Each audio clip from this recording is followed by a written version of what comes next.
Piala AFF 2024 semakin dekat, dan pertanyaan besar mulai muncul. Gimana strategi lini serang timnas Indonesia? Apakah Hoki Caraka bakal jadi tumpuan utama? Dan, siapa yang cocok mengapitnya di posisi winger? Kali ini, kita bongkar kombinasi terbaik buat bawa Garuda terbang tinggi. Pelatih timnas Indonesia, Shin Tae-yong, telah memanggil deretan pemain andalan yang bisa menjadi senjata lini depan untuk menghadapi Piala AFF 2024. Jika melihat komposisinya, sektor ini memunculkan kombinasi menarik yang mematikan. Shin Tae-yong memang memiliki banyak opsi untuk meracik komposisi terbaik di sektor lini depan timnas Indonesia. Tentu saja, nama-nama ini bakal diisi oleh sederet penggawa muda yang masuk kategori U22. Apabila merujuk pada performa masing-masing pemain, khususnya yang berada di area depan, setidaknya ada beberapa nama yang bisa dimaksimalkan. Mereka punya kiprah yang konsisten bersama klubnya di BRI Liga 1 2024-2025.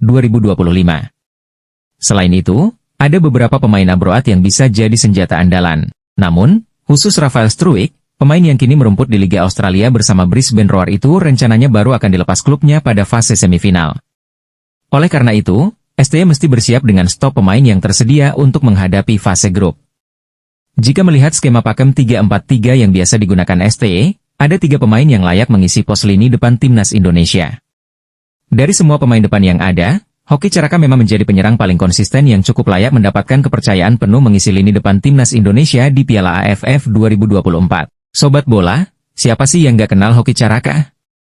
Striker muda ini gak cuma punya insting gol tajam, tapi juga kerja keras di lapangan.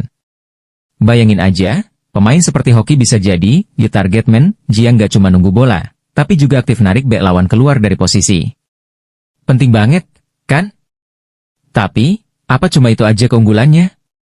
Yuk, kita bahas lebih dalam. Bersama PSS Sleman di BRI Liga 1 2024-2025, pemain berusia 20 tahun itu sudah menyumbang 3 gol dan 1 assist. Hoki sudah sering dipercaya pelatihnya untuk bermain sebagai starter. Bahkan, ada beberapa momen ketika dia tampil penuh dan tak tergantikan. Hoki punya kecepatan lari yang luar biasa dan positioning yang matang buat usianya. Di SEA Games 2023, dia jadi salah satu pemain yang sering bikin lawan kewalahan dengan pergerakannya. Kalau ditempatkan di skema Shin Tae-yong yang suka pressing tinggi, Hoki bakal jadi ancaman konstan buat bek lawan. Tapi, dia nggak bisa kerja sendirian, kan? Disinilah pentingnya kombinasi lini serang yang tepat. Dia juga punya jam terbang yang paling mewah di antara semua striker tengah yang ada. Selain pernah tampil di level U20 hingga U23, Hoki sejauh ini sudah mengukir 6 caps bersama timnas senior dengan kontribusi 2 gol. Sebagai salah satu pemain yang sudah diasuh STY sejak memperkuat timnas Indonesia U20, Hoki layak mendapatkan jam terbang lebih banyak di Piala AFF 2024 karena urung dapat kepercayaan di kualifikasi Piala Dunia 2026. Selanjutnya, Shin Tae-yong juga perlu mempertimbangkan winger muda asal PSM Makassar, Victor Dethan. Meski usianya baru menginjak 20 tahun, dia sudah bermain secara konsisten bersama Juku Eja di BRI Liga 1. Pada musim ini, misalnya, Victor Dethan telah mengukir 7 kali penampilan dengan kontribusi 1 gol. Tak hanya itu, ia juga selalu mengisi daftar 11 pemain pertama PSM pada 5 pertandingan terakhir.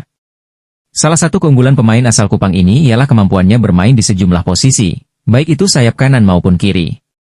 Ini bisa memudahkan Shin Tae-yong untuk menempatkannya sesuai kebutuhan. Meski belum pernah merasakan caps bersama tim nasional di berbagai level, Victor cukup layak mendapatkan kesempatan.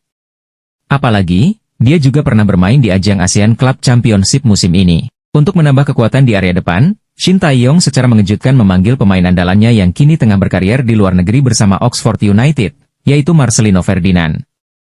Jika benar winger berusia 20 tahun ini bisa mendapatkan izin memperkuat skuad merah putih pada Piala AFF 2024, tentu daya dobrak lini serang timnas Indonesia bisa semakin mematikan. Marcelino akan menjadi amunisi berbahaya saat menemani Hoki Caraka dan Victor Dethan. Apalagi, di antara dua nama ini, dia merupakan pemain yang lebih sering memperkuat timnas Indonesia di berbagai usia. 2 golnya ke gawang Arab Saudi pada putaran ketiga kualifikasi Piala Dunia 2026 zona Asia bakal menjadi modal yang berharga untuk mendongkrak kepercayaan diri bekas pemain Persebaya Surabaya ini.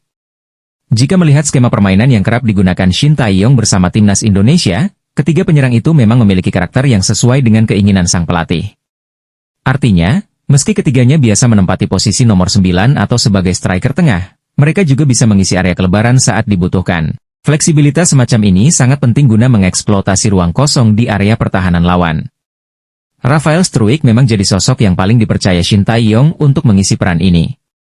Namun, mengingat dia baru akan dilepas jika timnas Indonesia lolos ke semifinal, maka opsi terbaik yang bisa dimaksimalkan STY ialah Hoki Caraka. Di antara ketiganya, Hoki punya menit bermain yang paling reguler. Musim ini, dia tidak pernah absen memperkuat PSS Sleman di BRI Liga 1 2024-2025. Dari total 11 laga, pemain asal Gunung Kidul itu sudah menyumbang 3 gol dan 1 assist. Gak semua jalan mulus.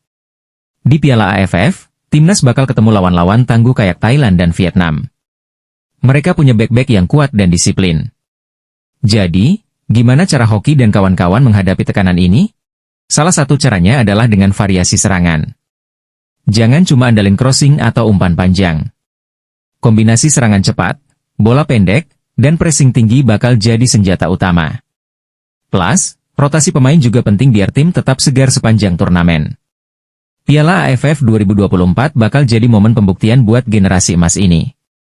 Kalau kombinasi Sadil, Hoki, dan Egy bisa dimaksimalkan, bukan gak mungkin Indonesia akhirnya bisa bawa pulang trofi yang udah lama banget kita idamkan. Jadi, gimana menurut kalian? Apakah kombinasi ini cukup kuat buat jadi yang terbaik di Asia Tenggara? Tonton terus video-video analisis timnas Indonesia di channel ini. Jangan lupa like, share, dan subscribe biar nggak ketinggalan update soal sepak bola Garuda.